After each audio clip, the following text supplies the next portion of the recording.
What's good, everybody? It's your boy Untold Insight, and today's going to be a special video because this is pretty much a video of a response, I guess, to someone that reached out to me on YouTube, and they told me that they have these issues and maybe if I could give them some input on stuff. So I'm going to try to help you out as much possible. It's going to be directed to one person, but in generally this can help a lot of people. So if you guys are suffering from this, hopefully this can help you guys out as well. This is to a lady called Bonnie. She reached out. She told me she had two questions for me. The first thing is pretty much insomnia, and the second one is anything that could help boost your immune system. Now, before I get into the insomnia, because that's a little bit deeper, for the immune system, me personally, I think echinacea and gold sealed are pretty much two of the best, I think, especially when combined.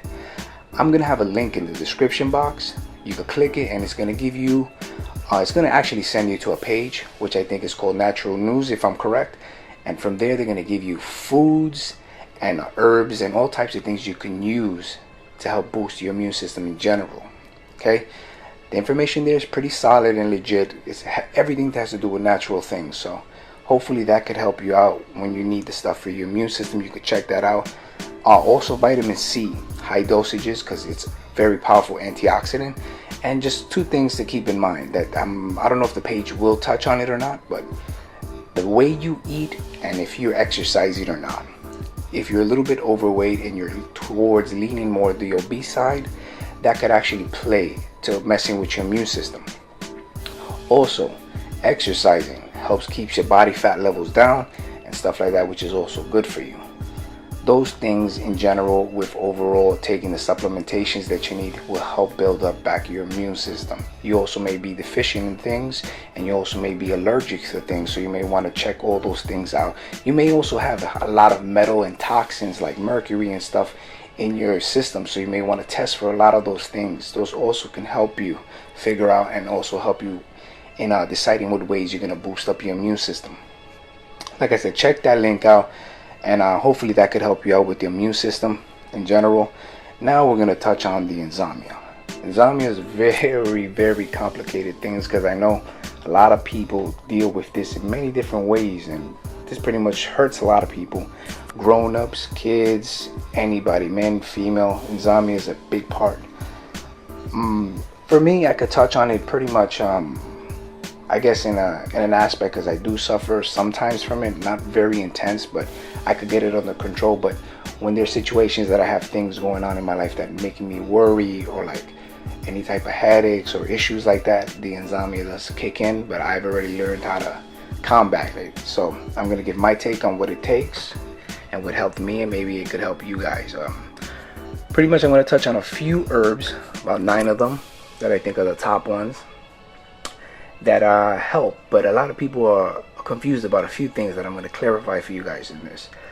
First off, the first herb that everybody recommends to people when they hear the word insomnia is valerian root. Valerian root does help, but you have to understand one thing about that herb. It's a very complicated herb. The thing with valerian is it's 50-50 for people.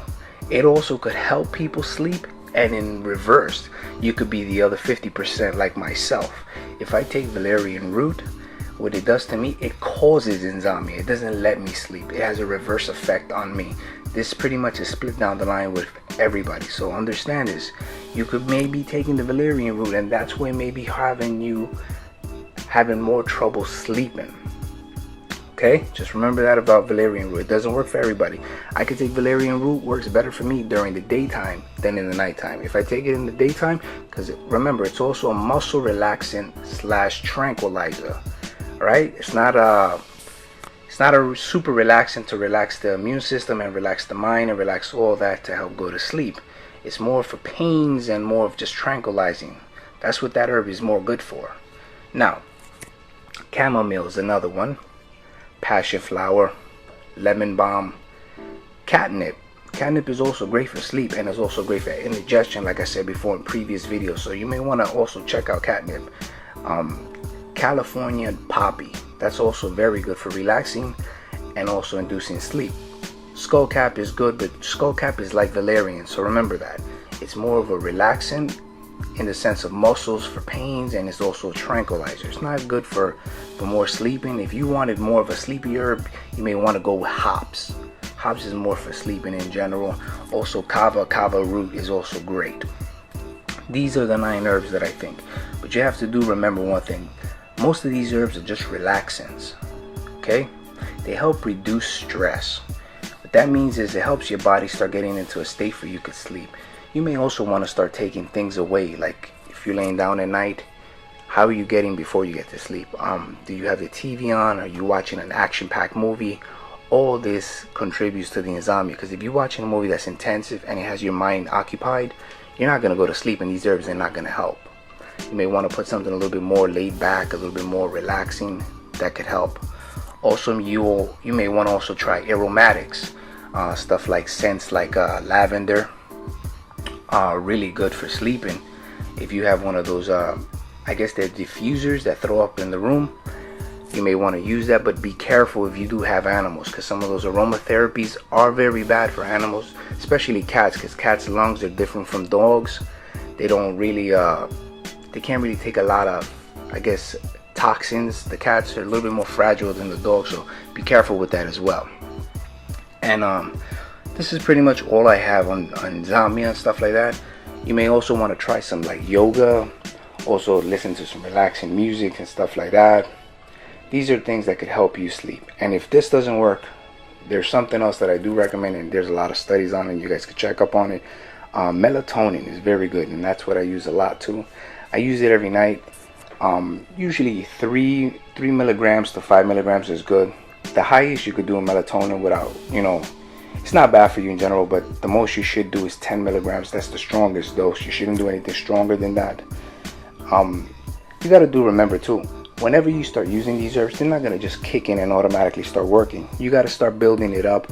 Some herbs take about a week, 2, some even take months for you to actually feel effects for some of these. So like the melatonin, for me, it might work the first day quickly, it might not.